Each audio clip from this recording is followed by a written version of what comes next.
Շնորհավորենք բոլորիս միասնության թևեր քաղաքական նախաձեռնության Դիլիջանի տարածքային գրասենյակը բացելու կապակցությամբ առաջիկայում մենք հրապարակելու ենք քաղաքական նախաձեռնության գլխավոր ծրագիրը, մեր դռները բաց են լինելու եւ մենք անպայման ամեն ինչ անելու ենք, որ իսկապես շահենք մեր ժողովրդի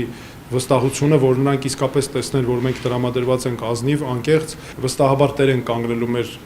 ժողովրդի վստահությանը եւ ամեն ինչ անելու ենք եւ դա մեր ներքին մղումն է, որ մեր քաղաքացիներից որևէ մեկը վատ չզգա, հանգարց չամաչի գլուխը չկախի, ինչպես ասում են, որ մեզ հետ է եղել, մեզ ձայն է տվել։ Ժողովուրդ ջան, ողջունում եմ բոլորիդ, ինձ համար շատ հարազատ վայրում, շատ հարազատ դեմքեր կան։ Սյունիքից ենք սկսել, եկել ենք Տավուշ, հիմա գնում ենք Գեղարքունիք։ Ինչպես ասեց պարոն Թաթոյանը, մենք մոտ օրերս կհրապարակենք մեր ծրագրային հիմնական դրույթները, որոնք որ մեր ռազմավարական փաստաթղթերի, մեր ռազմավարական նշանակություն ունեցող քաղաքականությունների հայեցակարգերի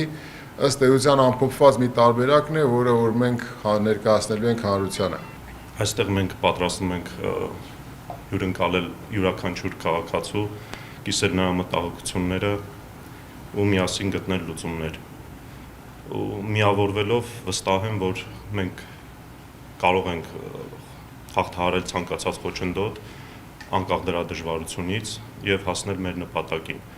Իսկ մեր նպատակը մեկն է՝ ունենալ ուժեղ երկիր։ Դիլիջանը